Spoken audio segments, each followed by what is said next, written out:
Hello, my name is Amelia Bowerly, and I'm a senior product designer, and I'm currently in Tenant Scale. And today I wanted to talk a little bit about design principles. I've been having a conversation in my head for the past few months, and I thought it might be useful to get it out of my head and share it with all of you to get your thoughts. And it's a conversation about design principles, and specifically if we should use them more at GitLab. So I guess to start by defining my terms, what do I mean by design principles? In digging into this a little bit, it seems like organizations utilize the idea of principles in different ways, and not all organizations have design principles. Specifically, some have more general product principles that apply to both design and product groups within their organizations. But I found a definition that I thought was useful, and I linked to it on the slide. Design principles are a set of guidelines that empower a team to make wise decisions and appropriate trade-offs when designing, building, and innovating. And why people use them, because applying them fosters a cohesive problem-solving approach, promotes efficiency, consistency, and user centricity. And for me, this whole conversation about principles got started after hearing a presentation from one of the design directors at Slack, where the VP of design discussed Slack's product principles. I've linked a blog post where these principles are discussed at length, but the basic idea at Slack is that the product principles exist to inform execution rather than road mapping, strategic thinking, or planning. And they're best thought of as a checklist to help anticipate feedback to features you're presenting in review. Now, there's a couple of things that were interesting to me about these product principles. First, that they're practically applicable rather than just theoretical. For example, Slack's first product principle, don't make me think. This principle is used to inform specific design decisions. For instance, rather than having the entirety of a form, like an onboarding form, on a page, they might instead use progressive disclosure and present only the information needed at that specific moment and no more. So progressive disclosure in that instance is used to reduce cognitive load and is an in-practice application of their don't make me think design principle, design or product principle. So I think probably here we might agree or disagree with Slack's design decisions or principles, but when I heard this presentation, I thought that something like this could be really useful for us, as it helped keep us all focused on those same things as we're making day-to-day decisions. But I think more interestingly, perhaps, is that Slack's product principles apply across all of their functions. Again, from the blog article I linked to on the slide, by implementing these principles into all we build across teams, design, legal, marketing, and more, he also mentioned engineering and product as well, they provide a framework for decision-making that keeps us aligned and therefore able to make better decisions faster. And it seems like that could be really powerful if all the teams involved with building the product are aligned towards the exact same goals. So when I started thinking about principles, it felt like there was some overlap with values, which made me wonder, like, how different are principles to values, and do we need principles if we have a robust set of values that we actually use? And I did go and look this up because they're interrelated, and I wanted to be accurate in how I talked about the difference. But values are meant to be more subjective beliefs, whereas principles are meant to be more like rules to guide and govern decision making. And I think that sometimes we use our values more like principles at GitLab, but when I started digging into this a bit more, I realized that we actually currently do have both. We have values and principles. And further, I noticed that the principles differ across departments.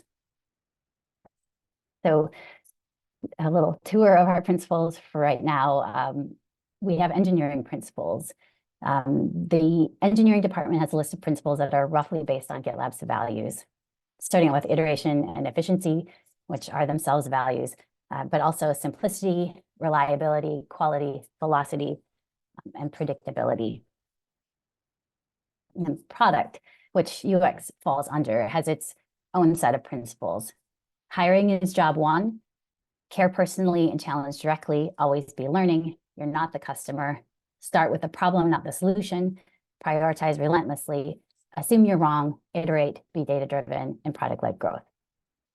So unlike the engineering principles, which are more closely linked to our values, this list does feel more like principles that could be used to guide decisions on a day-to-day basis, but they're not entirely aligned with the engineering principles. And I also wonder how well they work for designers. Like, for example, hiring is job one. If you're working as a designer, is that helping you make product decisions?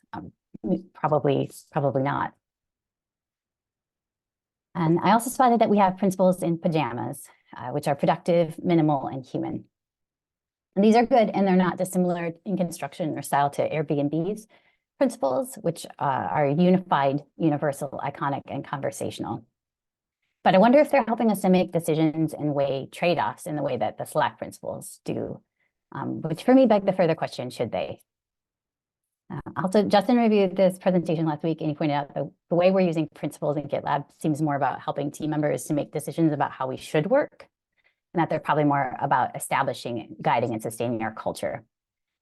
Slack's principles, on the other hand, are more at guiding product decisions, and they're about how we should strive to make our product be or feel.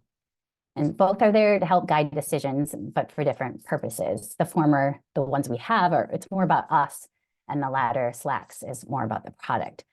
So even though we have principles for the product and engineering departments, we probably do have a bit of a gap in terms of principles that guide product decisions. And I don't think that we have anything like that yet. And another reflection was that regardless of how we're defining principles, each of the three departments that are responsible for making our product currently seem to have different principles. And I wondered if that was a good thing. It seems possible that all three of these departments having different principles could mean that we're all moving in slightly different directions. And in my work, there have been occasions when product and engineering and design seem to be slightly at odds in terms of what the right path is in some situations. And could this be because we have different principles guiding us? And would having a unified set of principles for building a product that we all buy into help smooth some of these conflicts out? And just to get the gears turning a bit, I want to share a few principles from some design agencies that I found interesting. These are design agencies. They're not doing the same kind of work that we're doing, but the principles were memorable to me, and they have stuck in my mind since hearing them.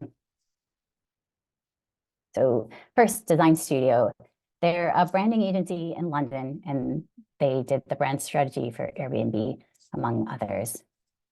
Their first principles include forget assumptions, open minds, open ears, and creative innovation.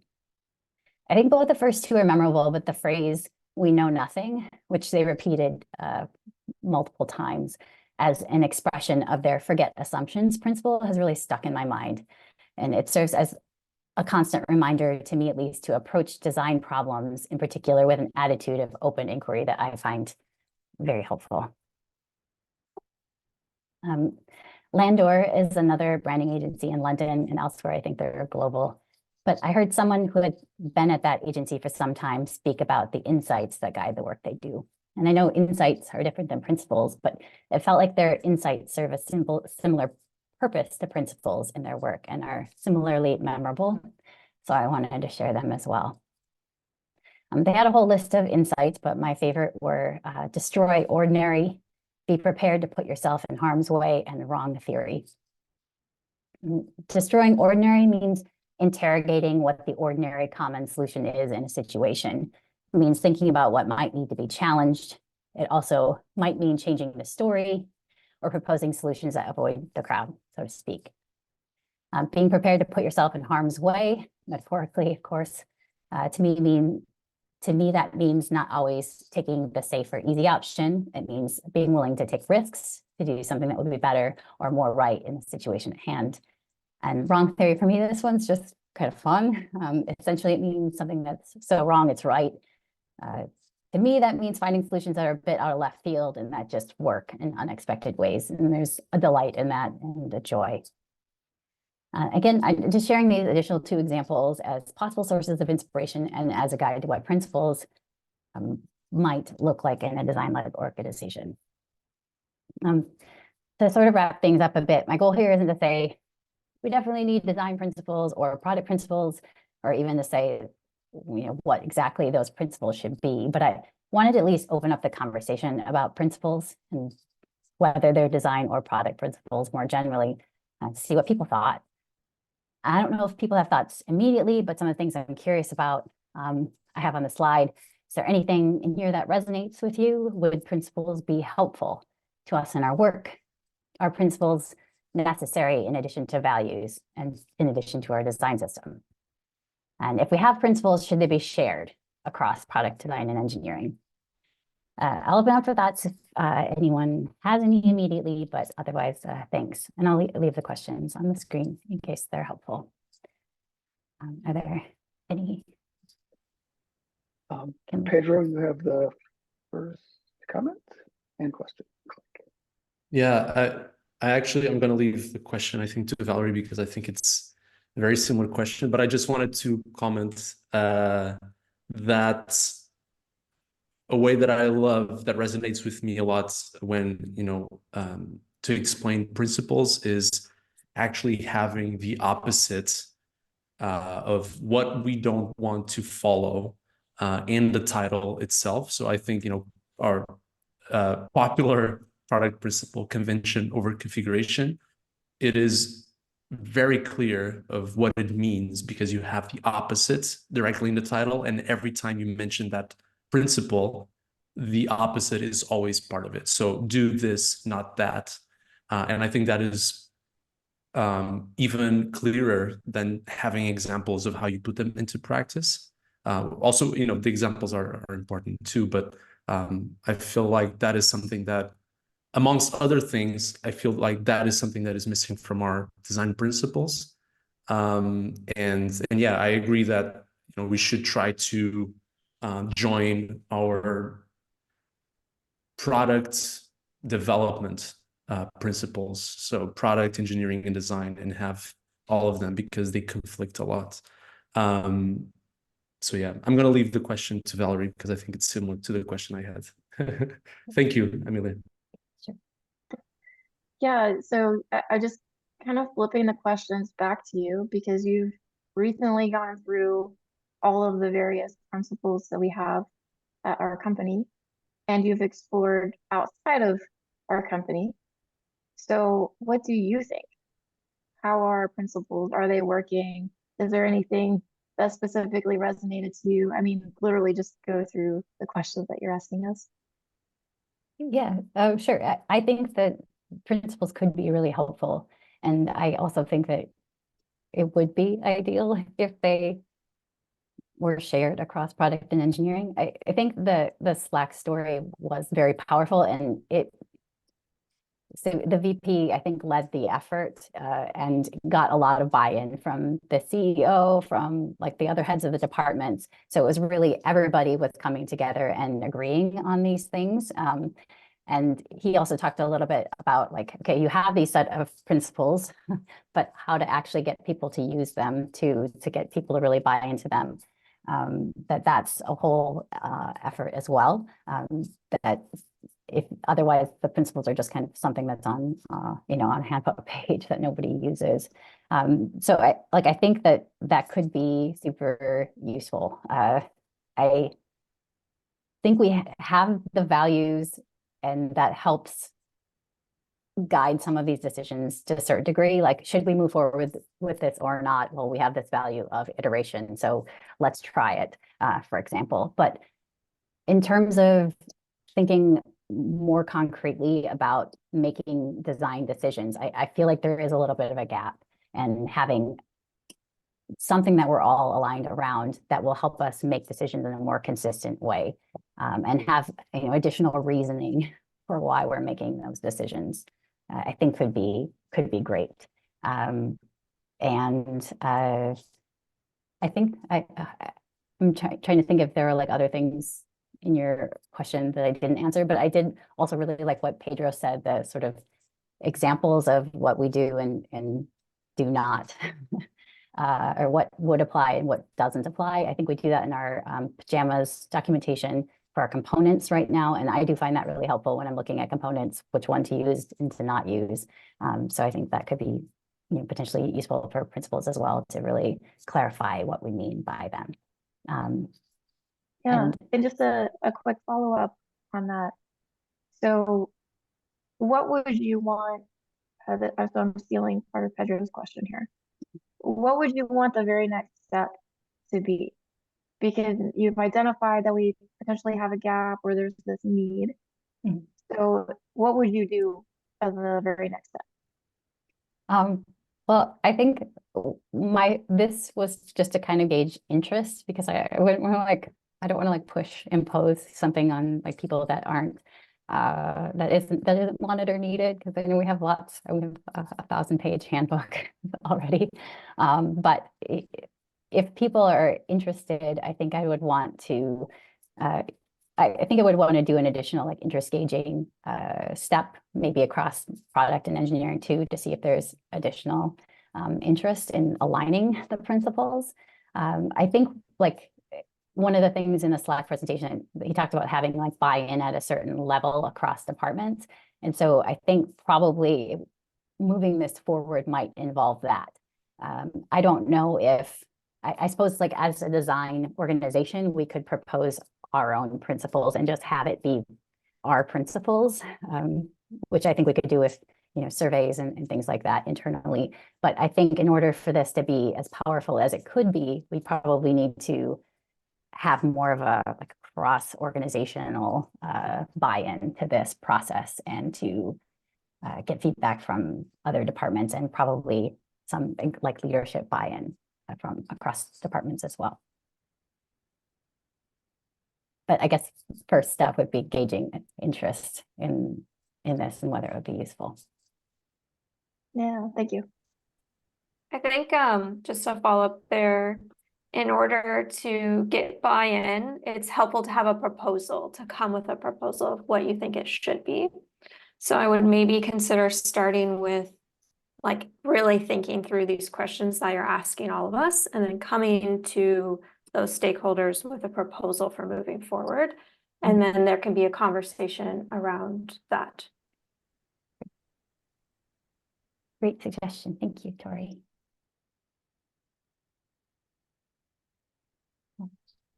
There's a couple read only from Jeremy, and then Becca, you have a comment question.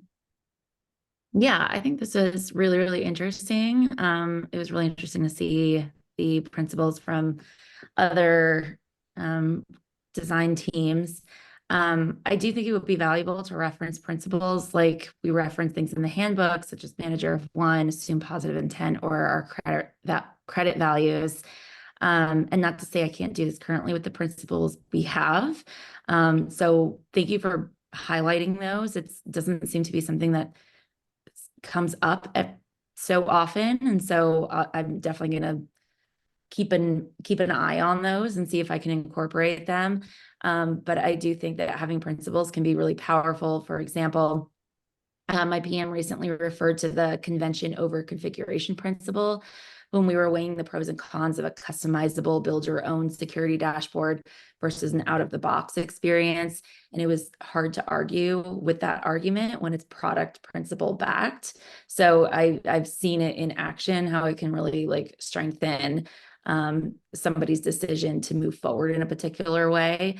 And so I'm curious to see if maybe I can use our principles more in that sense. And then maybe there are things that come up as part of that where I'm like, oh, I really wish there was there's something missing here. I wish this was reworded. So maybe one of us can start an issue and then have all of those principles listed, and we can all keep an eye on how they come up and if they're working and which ones aren't. I don't know, just an idea. I know we're at time, but I'm curious to be involved with this. So thank you. Thank you for that example. That's exactly, I think, the kinds of times when principles are useful, and also why having separate principles might be dangerous. Yes, exactly. If I come product forward with a segments principle that counteracts my PMs or engineer managers principle, then what do we do? Exactly. Yeah. So Yeah. thank you for sharing. Yeah. Yeah, this is a great topic. I hate to cut it off. I wish we had more time, but I, for one, have to jump to another call anyway. But there's some more comments and questions. If you have time, please answer them when you have a moment, Amelia, and everyone else. Thank you for today. Great showcases. and hope everyone has a great rest of your day.